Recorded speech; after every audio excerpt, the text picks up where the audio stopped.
Basi tunaona siku nyingine huko kwa Hawa, Mr. William anakuja kumcheki Hawa. Baada kuja kumcheki Hawa, amwambia nimekuja kuona maana imekuwa ni muda sana. Nasema sawa. Basi tunaona siku nyingine Amy anaenda kwa Hawa na zawadi, kamletea zawadi ili aweze kumomba msamaha kama ikiwezekana Hawa aweze kurudi kazini.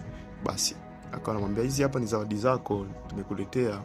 Basi kumbe Amy akuja mwenyewe, alikuja na Mr. Lorenzo.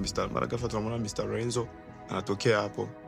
Akawa anajaribu tuingie ndani tupate kuongea. Mara ghafla akawa ndani, basi akawa anaongea, vipi?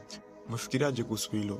Jaribu kufikiria vizuri kwa sababu ile ofa ambayo nilikupatia ni ofa nzuri sana na sasa hivi sina mtu mwingine zaidi yako ambaye anaweza kufanya hiyo project.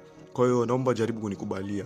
Basi Mr. Lorenzo akawa anajaribu kumsii bibi A, lakini bibi A akasema kwamba mimi siwezi kufanya kazi na mtu. Nataka niwe na kampuni yangu ambayo kila kitu nitakuwa nakiendesha mwenyewe na kama ni masuala mengine itakuwa hivyo.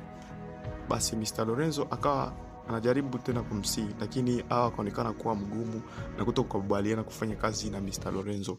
Basi Mr. Lorenzo akaona isiwe shida, jaribu kumsii tena kwa mara ya mwisho tena ili ile project ipate kupata nafasi kwenye kampuni ya Mr. Lorenzo.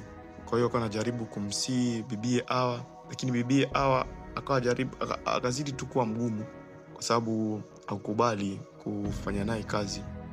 Ndio ikawa hivyo. Basi tunaona hapa Mr. Lorenzo akaamua kuondoka na Hawa akaamua kukubali.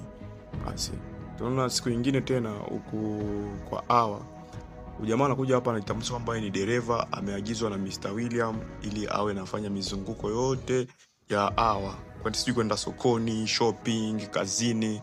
Basi akasema ndio hivyo, umetumwa na Mr. William, kwa hiyo upo hapo kwa ajili yangu. Aisee, ndio hivyo. Kwa nini? Lakini mimi naweza kutembea toka miguu mwenyewe, naweza kuchukua taxi nikafanya mambo mengine.